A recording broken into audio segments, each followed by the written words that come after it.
Hi everyone, so today I'm here for you guys with a lactation cookie recipe video.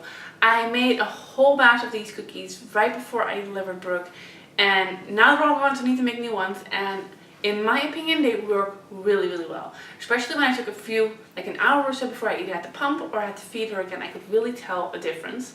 So I'm really excited to make new ones. If you want to know what you need, I'll link all the ingredients down below, as well as I put an overlay on here right now while I'm talking to show you guys what you need to make these cookies. Now also make sure you have 2 bowls, a small one and a larger one, and to preheat your oven to 375 Fahrenheit. So first off, you combine the flour, look at this one, the baking soda, the cinnamon, and the salt in a smaller bowl, and you kind of like mix it up a little bit. I don't know if you guys can tell. And just make sure it's even. There we go. And then in the larger bowl, you'll put either the peanut butter or the almond butter, whichever you have. You put it in there. And you add the sugar. There you go. You also add the vanilla and the brewer's yeast. There we go. And then of course the most important ingredient why it works, flax seed. Now you can get the meal one, but I just have the bigger ones. Doesn't really matter. You can start stirring that a little bit already. You can add some water to it. Where's my water? Oh, over here.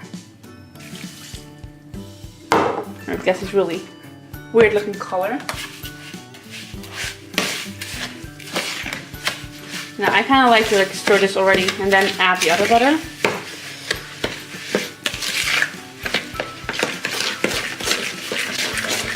Doesn't that look delicious? Not. So now I add the other butter. You can cut it in pieces, which I'm gonna do right now, because that makes it a lot more easier. Oh, I'm not even feeling it. Right over here. That will make it a lot more easier to actually stir it in. And you're gonna stir this one up as well, so it's all even. I like to just do it with a spoon, but I guess you could do it with a hand mixture or an electric mixture. I just like to just do it with a spoon because it kind of feels easier. So once you feel like it's kind of mixed properly, you can add your nuts and chocolate.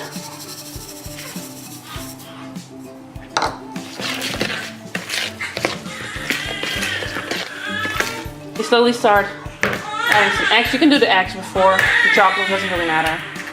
Just make sure that every single time you add something to it, you keep mixing it properly.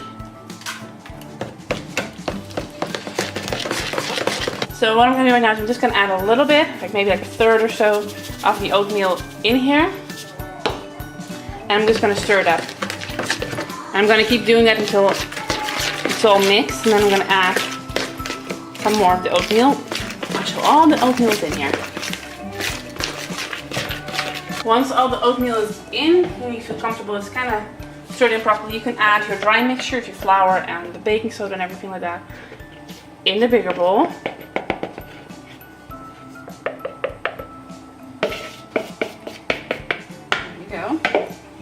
And you can add that in as well.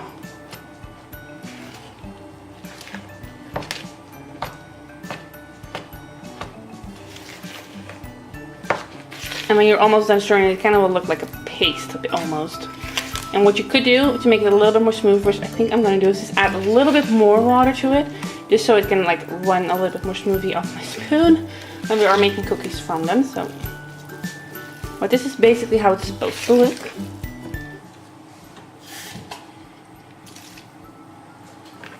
And now we're ready to add the mixture onto our baking sheets. And now what I do is I take an extra spoon and I just take 1 spoon full of the cookie dough. I'm just going to add little blotches of the mixture onto the cookie sheet.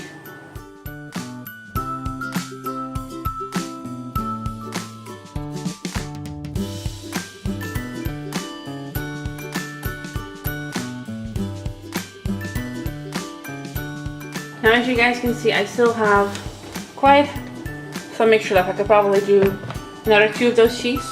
Now you could choose to put these in the oven and then do a new batch, or you can actually save this batch in the freezer and use it whenever you need to have a new batch of cookies.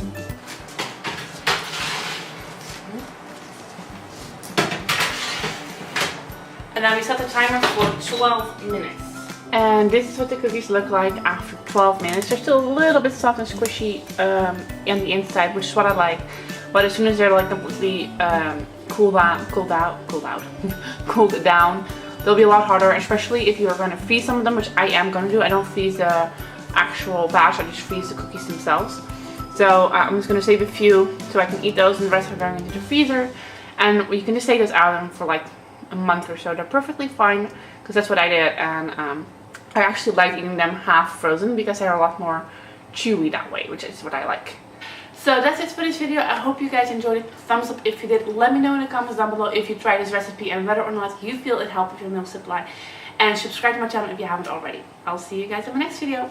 Bye!